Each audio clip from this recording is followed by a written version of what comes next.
Hey everyone, so as you probably know, until about a month and a half ago, I was living in Japan, and I had been there for about 4 months. And I've just been getting a lot of questions about like what it was like there, and just all of that stuff. So I've decided to make a video about it. So I don't actually have any video footage from Japan. I had a little bit, but I lost it somehow. Like it was on my drive, but it's not there anymore. And I can't find it. I've even like talked to Google, but I can't. Nobody can find it, which is kind of sucky. But instead, I'll just be showing like pictures and that kind of thing from when I was there. First, the reason for why I was actually there. So I was there as a volunteer missionary for the Church of Jesus Christ of Latter-day Saints, otherwise known as like the Mormon Church. And I was there teaching about my religion and then just trying to do as much service as I could. I actually decided to go on a mission about a year-ish ago, and I put in like an application, and on my application I put that I had studied a little bit of Japanese in the past, but other than that I didn't. You don't really specify where you necessarily want to go, so that's the only thing I put on. And about a month and a half after putting the application in, I got back that I had actually been assigned to serve in Japan, which was amazing. I was super happy about that. That's where I was hoping to go. And then in October of last year, I went to the Missionary Training Center in Provo, Utah, the MTC. And for about 9 weeks, I was there trying to study the language as much as I could because I had a lot to learn. I definitely was not fluent in any way, shape, or form. So I spent 9 weeks there. And then after that, in December, I went to Japan. So I was assigned to the North Tokyo mission in Japan, which is kind of a misnomer because it doesn't actually have any of Tokyo. It's like it's just like north of Tokyo plus Chiba, all the way up to north of Sendai. So that's like most of Tohoku, the Tohoku region in Japan, but not all of it. There's still some northern parts of Tohoku that are in a different mission. But yeah, that's where I was assigned to. And within that, I went to a specific area named Kisarazu. It was the town and the surrounding area called Kisarazu. It's just in the peninsula of Chiba, in Chiba-ken, just down south. It's pretty small. It felt like city to me, but everyone there called it countryside. I don't know how it works because it looks like city, at least what city would be in America. But I guess it's Japan, so they have a different view of what city is and what countryside is. I spent most of my time studying, trying to find people that were interested in my church, teaching free English class, eikaiwa, and just doing as much service as I could. And I really loved it. It's definitely not like the touristy life. Like I wasn't there going to all the tourist attractions. Like I went to a few, but not very many. And I only went through Tokyo once. That was just to get from a bus to a train. So it definitely wasn't like your normal experience in Japan, but I loved it.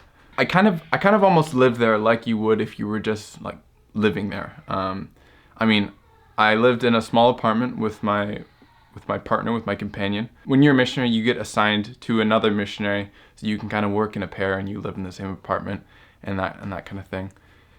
And I mean, we lived in a Japanese apartment. We ate rice almost 3 meals a day. We slept on futons. We spoke in Japanese around the apartment for a good majority of the time. And yeah, it was definitely an amazing experience. Like it was difficult at times, but I really did. I loved it. Being able to serve and being able to be in Japan. I've already kind of talked about this in my other video, but I really did. I loved it. Before I came back, about a month before I came back, all the missionaries in Japan were put into self-isolation due to the coronavirus getting a little bit worse in Japan. So we were just kind of holed up in our apartments, only going out to buy food if we had to, or sometimes go to the church to do stuff online, but really not much else.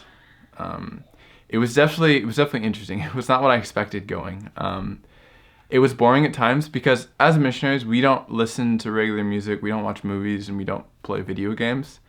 Thus, there's a lot of free time, which I normally would have spent on like YouTube or listening to music or whatever, that I just had to find different things. So for instance, instead of doing that, I cooked a lot. I tried baking a few times in our microwave, which it actually turned out all right. It was a lot of work, so I didn't do it again, but it was fun. I tried drawing, wasn't very good. Just all these different things to try to stay occupied.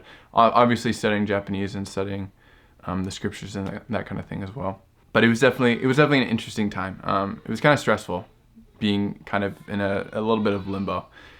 And at the end of that month, they decided that it would be better for all the foreign missionaries to go back to their native countries and return home for a little bit. So that's what happened. Actually, 3 days before we left, we were told that. So we had 3 days to pack our apartment and get to a hotel so we could fly out. And it was a crazy time. There was a lot.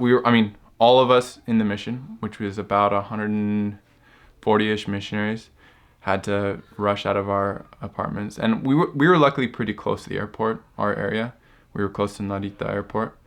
But some missionaries were up farther in the north, and they had to take bullet trains, which actually, honestly, I'm kind of jealous of.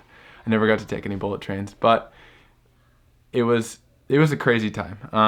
And it was definitely sad to have to leave. Something I do want to touch on though is, like, when I was younger, like I'm talking like 2-3 years ago, I always wanted to like live in Japan as an adult. And I like I mentioned, I'd been there before, but it was, you know, when you just go as a tourist, it's a little different from when you go to live.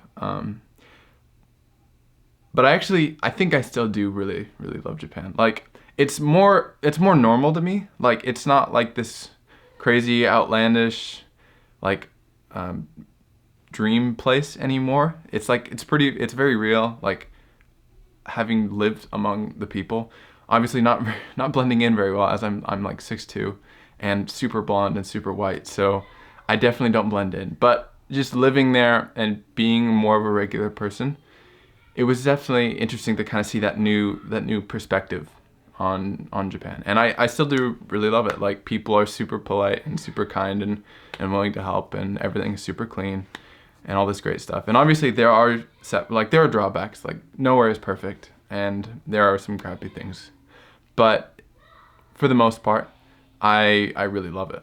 I really love it still. If you see my last video, you'll know that I've actually been reassigned to a different mission already. I am supposed to go to the Seattle mission on June 30th. So I won't be returning straight to Japan, which is kind of sad.